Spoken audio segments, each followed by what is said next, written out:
Hello, this is Jesse with Nexus Property Management here in Worcester, and I'm going to be doing a docu-series of evictions based off my experiences here in the state of Massachusetts. I'm going to start off today by just giving a brief overview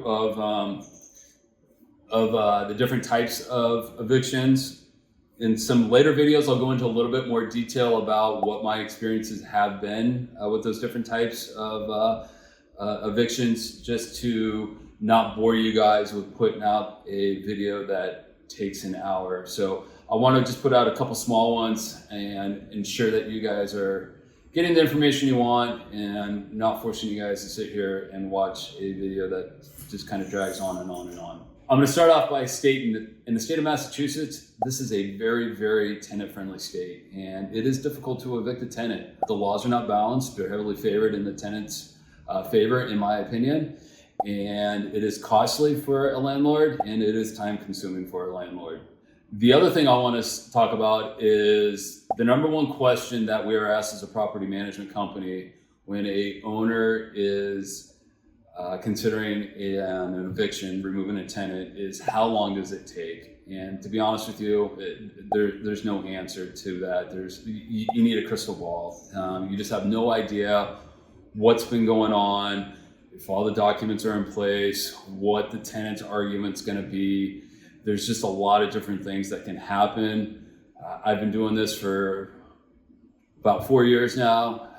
I've probably done 50 to 60 evictions now. I can just tell you, there's been a lot that have been pretty similar, but I just had one the other day that just went down this rabbit hole that I just didn't see it going down. And there were some new experiences for me, and I just became that much more experienced in the whole process. So anybody that tells you, hey, listen, I can get a tenant out in 60 days, walk away, because they're lying. There's just no way that anybody can honestly tell you how long it's going to take to have a tenant removed in the state of Mass, in my opinion. Now, with that said, I will follow up by stating this. So as a landlord, if you get a tenant out in 60 to 90 days, consider that a win, in my opinion. That's how long it should take.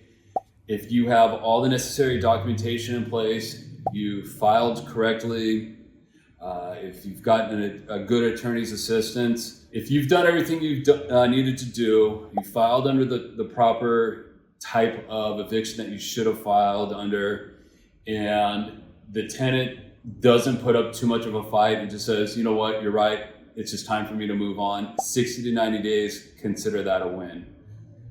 Now, with that said, a judge can legally give a tenant up to 12 months to stay in the unit. Now, the tenant does need to be paying what is considered room and occupancy at that point in time if they are going to be staying there.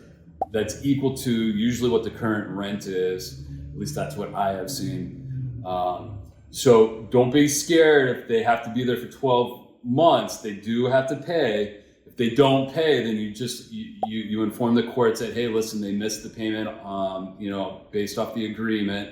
And at that point in time, the judge can remove them immediately at that point, but they can be in there for up to a year. So like I said, when I started this is a very tenant-friendly state. In the state of Massachusetts, you can evict for two reasons. First one, for cause. Based off my experience, for cause usually means that the tenant hasn't paid, you want the back rent owed to you, and so you file under what is called for cause. There's a reason why you want them removed out of the apartment, because they haven't been paying you. You can typically get into court a little bit quicker with the for cause because of the different type of notice that you'll give the tenant. However, I don't usually like to do for cause evictions because it can take longer once you actually get into court. So I will get into further detail about that in a later video. The other reason you can file for eviction in the state of Massachusetts is not for cause. We do prefer to try and evict under this type of eviction, but it can take longer because of the type of notice that you have to give the tenant under this type of eviction. Based off my experience, the number one reason why a tenant is being evicted for not for a cause is they are a tenant at will. They've been issued a 30-day notice and they did not get out by the end of that 30-day notice.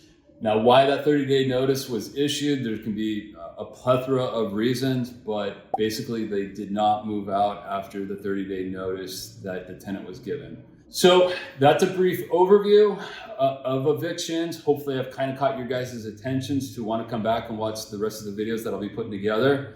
But I will go into a video with greater detail of for-cause evictions.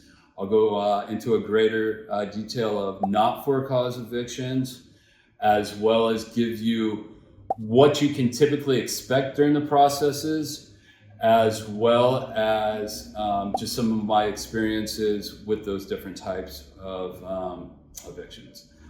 So I want to thank you for watching this video. Please look for, like I said, more videos on these topics. And once again, this is Jesse with Nexus Property Management out of the Worcester office. Thank you.